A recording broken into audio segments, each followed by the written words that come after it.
రామకథా Rasavahini. Hi masters.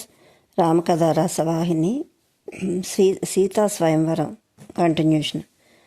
Janaka మహారాజు అందించిన సలహాను పురస్కరించుకొని భరత శత్రుఘ్నుల వివాహములను గూర్చి వశిష్ఠ వామదేవ మిత్రాదులు కొంత దీర్ఘంగా ఆలోచించి దశరథుని ఒప్పించి జనక మహారాజుతో ఈ విధంగా తెలిపారు. రాజా, ఇక్ష్వాకు విదేహ వంశాలు రెండూనూ ఎవరూనూ ఊహించనంతటి పవిత్రమైంది. ఈ రెండు వంశముల గొప్పతనాన్ని ఎవరూ ఇంత అంతా అని వర్ణించలేరు. ఈ రెండు వంశములకు సరి సమానమైన అంశములు ఈ జగత్తు ఎందునూ లేవనియే మా భావం. ఈ రెండు వంశముల వారికి వివాహ రూపమైన ధర్మ సంబంధం ఏర్పడుచున్నది. ఇది ఎంతయో సమంజంగాను, వైభవంగాను, ఘనంగాను, పవిత్రంగాను ఉన్నది. ఇంతియే కాక వధూవరులు సరి సమానమైన రూపలావణ్యులు. ఓ జనకరాజా, మీ తమ్ముడు కుశధ్వజుడు ధర్మజ్ఞుడు అయినా కూడా దశరథ మహారాజుతో సంబంధం చేయటం ఉచితం, పరమానందం. అతని బిడ్డలైన మాండవి, సుతకీర్తులు మేము భరత శత్రుఘ్నులకు చేసుకుంటకు సంసిద్ధము. ఈ రెండు వంశములు వియ్యమునంది చుట్టరకంతో కట్టబడి పోవాలననియే మా కోరిక అని వశిష్ఠ విశ్వామిత్రులు చెప్పిన సమాధానమునకు జనక మహారాజు కుశధ్వజుడు అమితానందంతో మహాఋషులకు నమస్కరించి, మా పుణ్యం కొద్దీ మా ఇరువురి అన్నదమ్ముల ఇక్ష్వాకులతో సంబంధం చేయవలనని మహాఋషులకు సంకల్పం కలుగుట సామాన్య విషయం కాదు. జన్మాంతర పుణ్య విశేషంతో కూడుకున్న మహాఋషులకు సంకల్పం కలవు. తమ ఆజ్ఞలకు మేము ఇరువురము శిరసావింతుము అని కృతజ్ఞతాపూర్వకంగా నమస్కరించగానే వశిష్ఠుల వారు లేచి తిరిగి ఎల్లుండి అను వాయిదా వేయక, రేపే మంచి ముహూర్తం కనుక నలుగురు అన్నదమ్ములకు ఒకే పరి వివాహం చేయటం చాలా మంచిదని సలహా ఇచ్చాను. అంతటా జనకుడు, మేము ధన్యులం. దశరథ మహారాజు ఏనాటి నుండి తమకు శిష్యుడై ఆజ్ఞలు పాటించుచున్నాడు. మేము అన్నదమ్ములు ఇరువురము ఈనాటి నుండి తమ ఆజ్ఞలకు బద్దులగు వారము. కాన మా మువ్వురి బాధ్యతలను తామే వహించి ఏమి చేయవలనన్నా అవి చేయుటకు సంసిద్ధము. చేయించుటే భారం తమదేనని చేతులు కట్టుకొని నిలబడను. దశరథ మహారాజు లేచి, మిథిలాపతి, మీ అన్నదమ్ముల సద్గుణములు వర్ణించలేను. ఇంతమంది మహారుషులు, ఇంతమంది రాజపొంగవులు, ఇంతమంది మహారాజులు, ప్రజాకోటి మీరు కాబట్టి సత్కరించగలిగినారు. నేను ఇప్పుడే విడిదికి వెళ్ళి నాంది సమావర్తన కర్మలను యథావిధిగా పూర్తి చేయించునని సెలవివ్వండి అని కోరగానే జనకుడు, కుశధ్వజుడు వారిని వీడ్కోలు చెప్పి తమ తమ కార్యక్రమాలకు లోనికి వెళ్ళిరి. దశరథ మహారాజు నాందీ కార్యక్రమాలు శాస్త్రవిహితంగా యొనర్చెను. తెల్లవారు నలుగురు కుమారుల చేతను సమావర్తన కర్మ చేయించెను. అనేక వేల గోవులను బంగారు కొమ్ము కుప్పీలతో అలంకరించి పాలు పిండుకుని వాళ్లకు మంచి పాత్రలు సిద్ధపరిచి కుమారుల చేత ఆ పాత్రలను, గోవులను బ్రాహ్మణులకు దానం చేయించెను. ఈ సుందర దృశ్యము కన్నుల పండుగగా ఉండెను. మిథిలాపుర జనులకు నలుగురు దిక్పాలకుల మధ్య ప్రసన్న తేజోవంతంగా విలసిల్లు బ్రహ్మదేవుని వలె దశరథుడు కనిపించెను. ఇట్లు గోదానము జరుగుచుండగానే కేకయ రాజపుత్రుడైన యదాజిత్ వేంచేసినాడు. అతను కైక సోదరుడు, భరతుడు మేనమామ. ఆ వైభవం చూసి కుశల ప్రశ్నలు అడిగిన తర్వాత మా నాన్నగారు మనుమని చూడవలనని చాలా కుతూహలపడుతున్నాడు. అందుకొరకే నేనే అయోధ్యకు వచ్చి తిని అక్కడ రామ కళ్యాణ వార్త విని ఇచ్చటకు హఠాహట్న పరిగెత్తి వచ్చి తిని. రామ కళ్యాణ వార్త నాన్నగారికి తెలియదు. రామ కళ్యాణం చూసినట్లుగా తమరిని దర్శించినట్టును మా నాన్నగారి కోరిక తెలుపునట్టు అన్నీయూ జరుగునని తలంచి నేను మాత్రం కళ్యాణమునకు రాగలిగాను అనెను. అందులోకి దశరథ మహారాజు ఎంతయో సంతసించాను.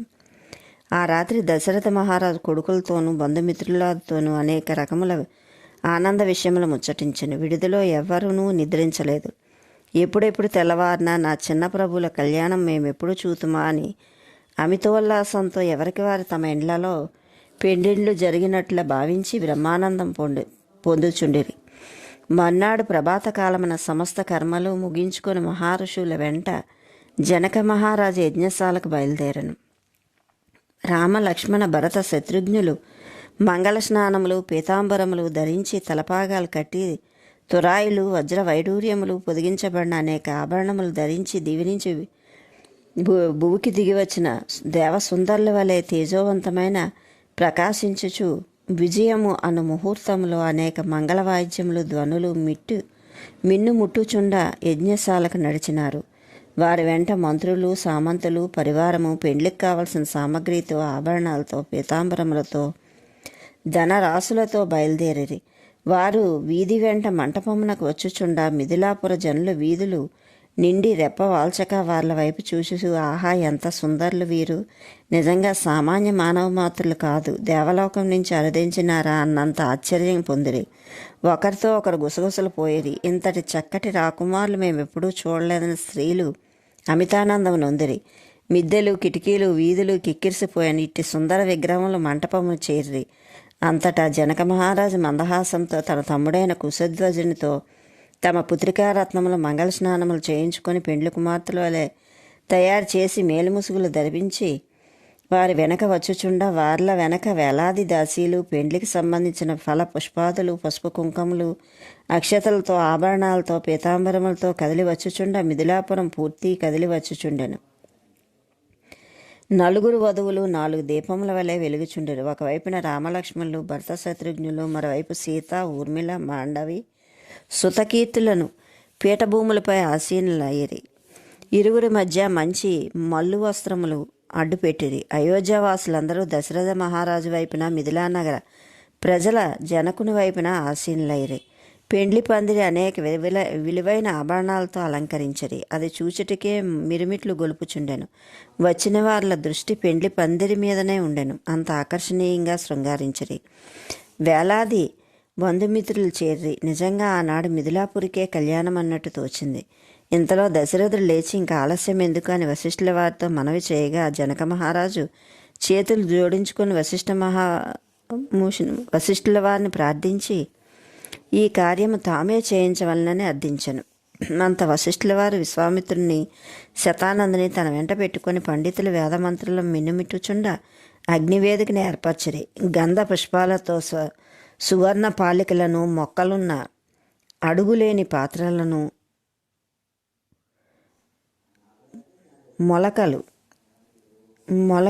అడుగులేని పాత్రలను, మొలకలు ఎత్తిన మూకుళ్లను ధూపములతో హోమం చేసి, మొక్కలున్న అడుగులేని పాత్రలను, మొలకలెత్తిన మూకుళ్ళ ధూపాలను హోమం చేసే సుకృద్వాలను, ఆజ్య జల పాత్రలను, పేలాలున్న పాత్రలను వేదిక చుట్టూ చక్కగా అమర్పించజేసినారు.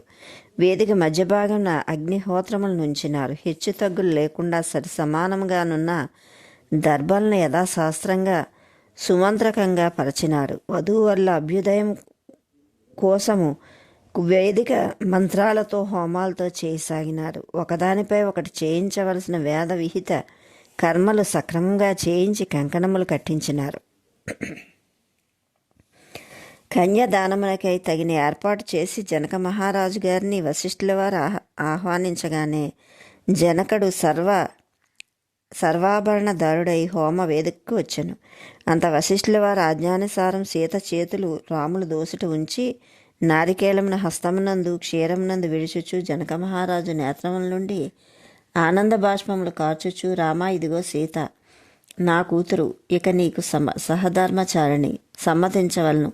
నీకు శుభము, నీ చేతిలో ఆమెను చేయి పట్టుకో, ఆమె మహా గుణవంతురాలు, ఇకపై నీ వెంట నీ నీడవలే తిరుగుతుంది అంటూ రాముని చేతిలో సుమంత్రకంగా నీరు వదిలినారు. జనకుడు మంత్రోద కాళ్ళతో సీతను రామునికి అప్పచెప్పాను. తిరిగి లక్ష్మణుల చెంతకు వచ్చి, ఓ లక్ష్మణ, నీకు ఈ ఊర్మిళను ఇచ్చుచున్నాను, అంగీకరింపము అని మంత్రోదకాలతో ఊర్మిళను లక్ష్మణునికి అప్పచెప్పాను. భరతుని దగ్గరకు వచ్చి అక్కడ కూడా మంత్రోదకాలతో మాండవిని, భరతుడిని అప్పచెప్పాను. తిరిగి శత్రుఘ్నుడి దగ్గర చేరి మంత్రోదకాలతో సుతకీర్తిని అప్పచెప్పాను. తదుపరి చేయవలసిన పద్ధతులు పండితులు చేసిరి.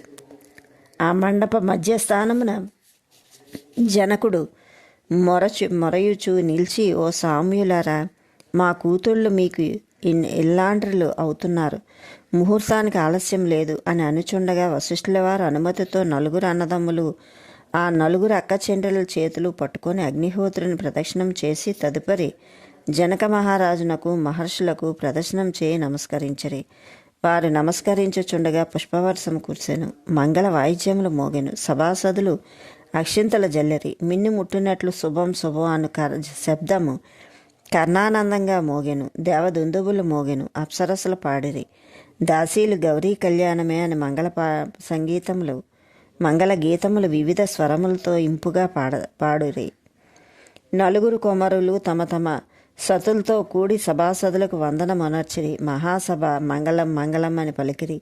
తేజోవంతులైన నలుగురు తమ తమ సతులు హస్తములు పట్టుకొని విడిది బయలుదేరి ముందు పరదాల్లోనున్న తమ తల్లులు నమస్కరించుటకై లోనికి వెళ్ళి వారాల ఆశీర్వాదం అందుకొని విడిది చేరి. ఆనాటి నుండి 3 దినములు నిత్యము ఏదో ఒక వైభవం జరుగుతూ అయోధ్య నుంచి వచ్చిన వాళ్లకు మిథిలాపుర వాసులు రాత్రి పగలు భేదం తెలియకపోయినట్టు చేసిరి.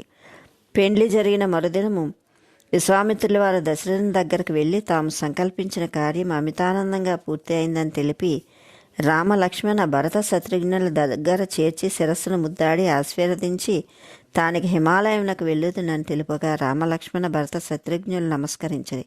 విశ్వామిత్రుడు జనక మహారాజు చెంతకు వెళ్ళి తమ కార్యం దిగ్విజయంగా జరిగిందని తెలిపి జనకుని సీత ఊర్మిళ మాండవి సుతకీర్తులను ఆశీర్వదించి తానికి హిమాలయంకు వెళ్ళుచున్నానని తెలుపుగా దశరథ జనకాదులు విశ్వామిత్రుల వారిని వేడలేక వందనం సలిపి అతను వేడుకొల్పిరి. 3వ దినము దశరథుని ఇష్ట ప్రకారం తాము అయోధ్యకు పోవాలన్న సంకల్పం జనకునకు తెలుపుగా జనకుడు అడ్డు చెప్పక వాళ్ళ ప్రయాణమునకు తగిన ఏర్పాటు చేసి తమ కూతుళ్ళు వెంట వెళ్ళు దాసీదాసీలను వాళ్ళ సామగ్రిలను అనేక రథములో ఏర్పరచను.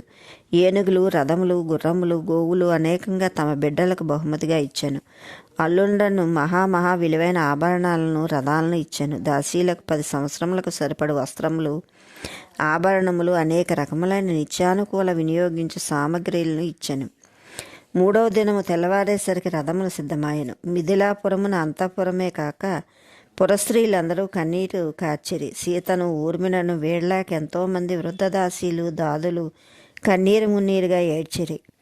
సీత ఊర్మిళ మాండవి సుతకీర్తుల తల్లుల అల్లుండ్ర చేతులు పట్టుకొని తమ బిడ్డలను అతి జాగ్రత్తగా చూసుకోమని ఎట్టి కష్టములు ఎరుగరు అని పరిపరి విధములుగా తెలిపి కన్నులు వాసినట్టు ఏడ్చి రథముల దగ్గరకు బురకాలతో వచ్చి వారిని రథములపై ఎక్కించిరి. 3 దినముల పూర్వం అత్యంత వైభవమో ఈనాడు అంత విచారము.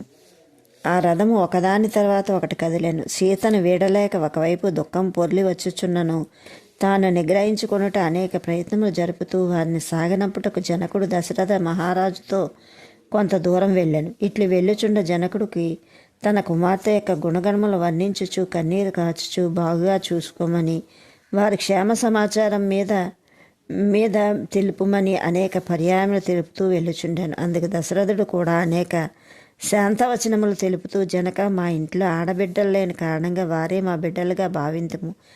బిడ్డలైనను కోడండ్లైనను వారే మాకు. వారి క్షేమానందములకు ఎట్టి కొరతయూ నుండదు. మీరు విచారించక వెనక్కు వెళ్ళుడు అని అనేక విధములుగా చెప్పి రథములు ఊపిరి.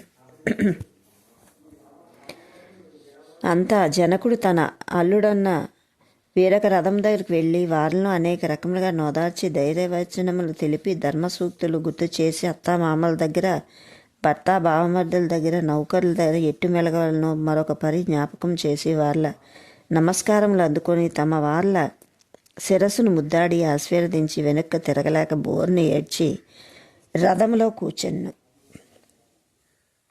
Okay masters, like, share, subscribe. Thank you.